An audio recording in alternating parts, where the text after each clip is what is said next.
Jadi kan teruskan berjuang kepada atlet negara kita. Ada 3 atlet yang berjuang hari ini.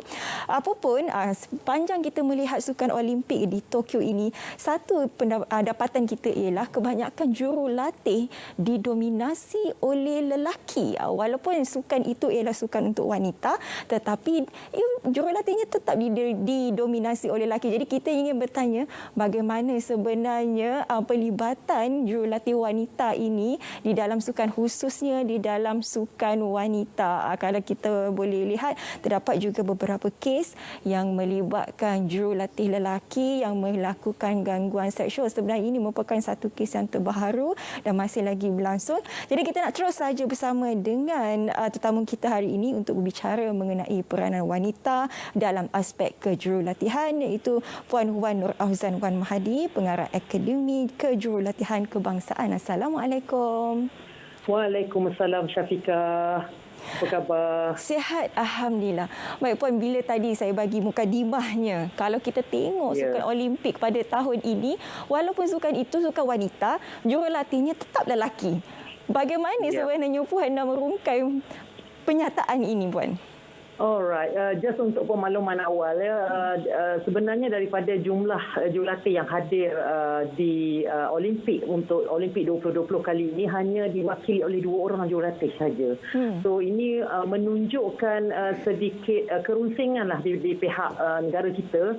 So of course di Akademi Kejurulatihan Kebangsaan kita telah wujudkan satu program yang kita panggil Women Can Coach, di mana peluang-peluang yang sama kita berikan kepada jurulatih lelaki untuk dinaikkan tarafnya. So sedikit elemen on the Women Can Coach ni kita buat special program untuk wanita-wanita di luar sana, dan antara methods ataupun pendekatan yang terbaik yang kami cuba usahakan adalah mengintai bekas-bekas atlet kebangsaan untuk dijadikan jurulatih baik di peringkat akar umbi ataupun di peringkat lebih tinggi. Betul.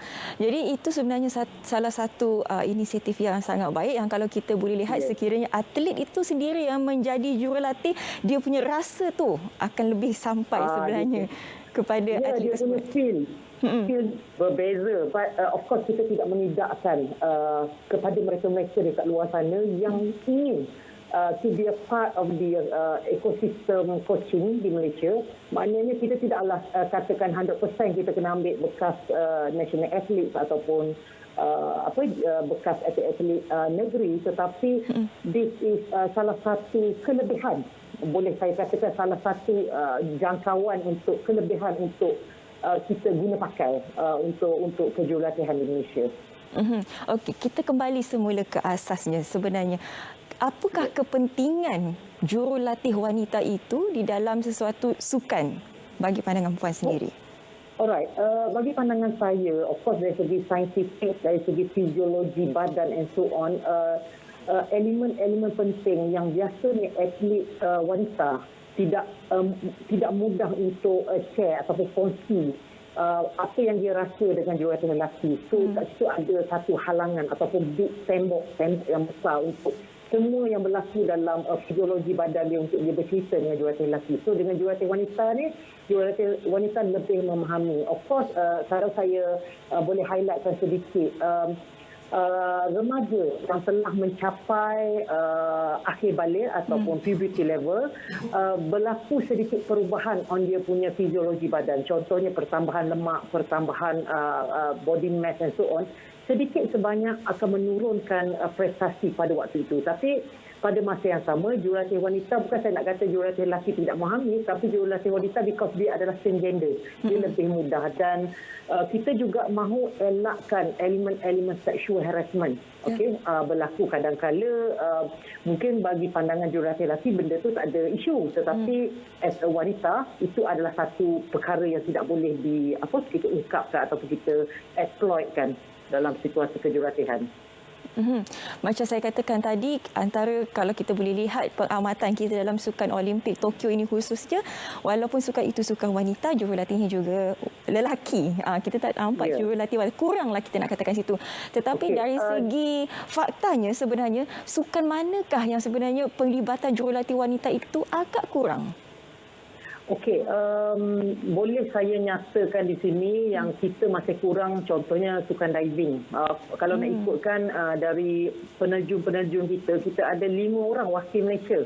Semuanya daripada kumpulan wanita. So ini adalah satu apa yang boleh saya sharekan, this is satu penghargaan untuk wanita di luar sana dan penghargaan kepada atlet wanita Malaysia juga. Tetapi pada masa yang sama, kepakaran kejurulatihan tempatan yang ada di kalangan wanita-wanita ini sepatutnya ditingkatkan lagi. So melalui Akademi Kejurulatihan Kebangsaan, kita try in our level best untuk push bekas-bekas atlet ataupun jurulatih-jurulatih yang berminat di luar sana untuk join in the program, di mana kami ada 3 level sains sukan, tahap 1, tahap 2 dan tahap 3.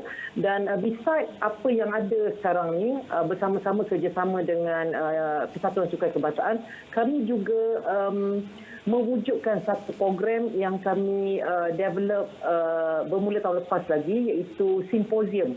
InsyaAllah simposium ni akan berlaku antara 7 hingga 10 September 2021 secara virtual, yang melibatkan nama simposium tu adalah Women Can Coach, Coaching Science, Fitness and Health Symposium 2021. Dan just untuk pemakluman semua orang di luar sana, dengan adanya inisiatif dari Kementerian Belia dan Sukan, sebelum ni kita kenakan charge kepada orang yang ingin ataupun peserta-peserta yang ingin melalui ataupun menyertai this virtual symposium. Tetapi dengan adanya kerajaan kita sekarang looking forward untuk membantu rakyat di luar sana, dia diberikan secara percuma. So jom daftar untuk tujuan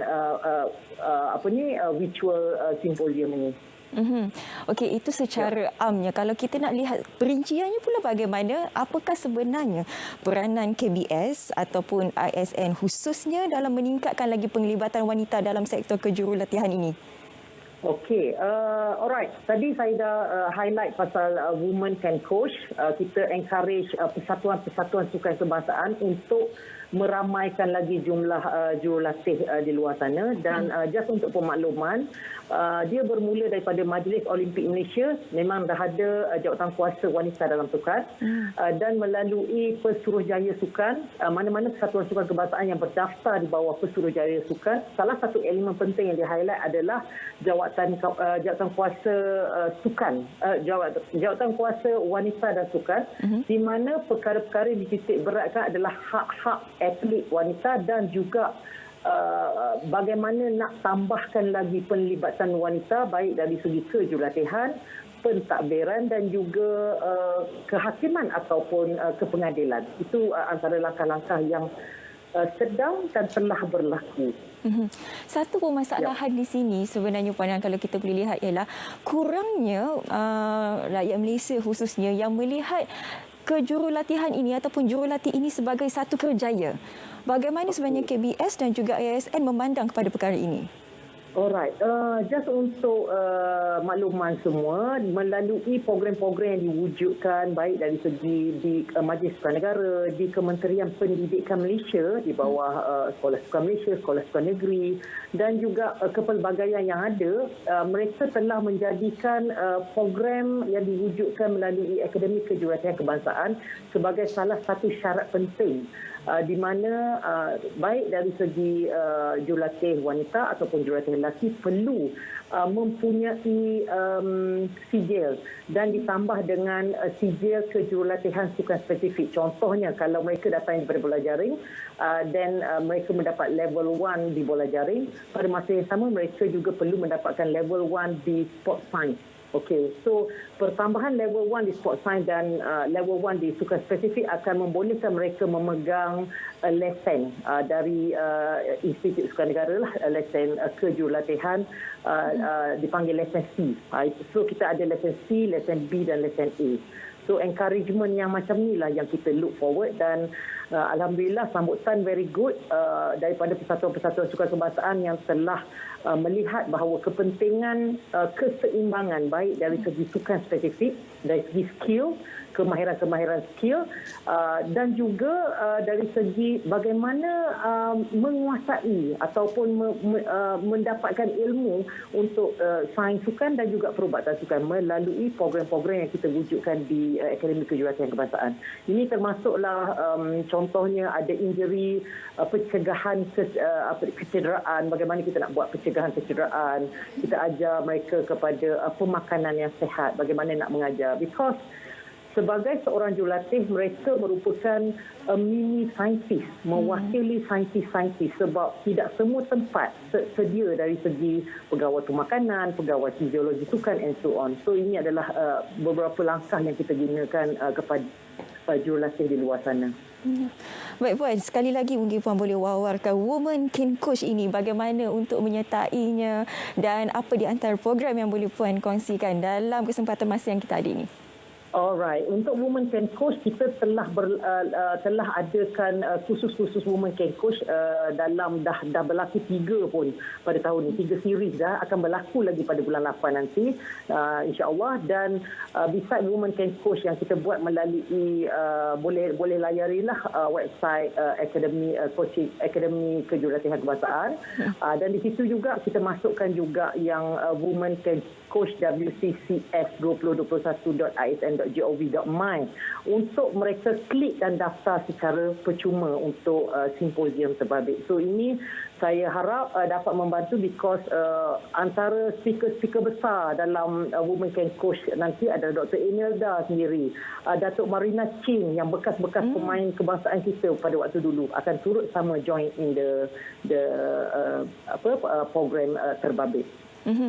Jadi kepada anda yang berminat dalam program Women Can Coach ini boleh saja terus melayari laman sesawan yang telah pun diberikan oleh Puan Wan Nur Afzan, Wan Mahadi, Pengarah Akademi Kejurulatihan Kebangsaan. Terima kasih Puan kerana sudi berkongsi dengan kita peranan wanita dalam aspek kejurulatihan ini. Baik, sekian daripada saya Fatana Muhammad dan saya Syafiqah Ishak. Saya Terence Das. Terima kasih kerana bersama langsung bersama kami. Kita jumpa lagi esok dalam Selamat Pagi Malaysia. Teguh kita menang bersama.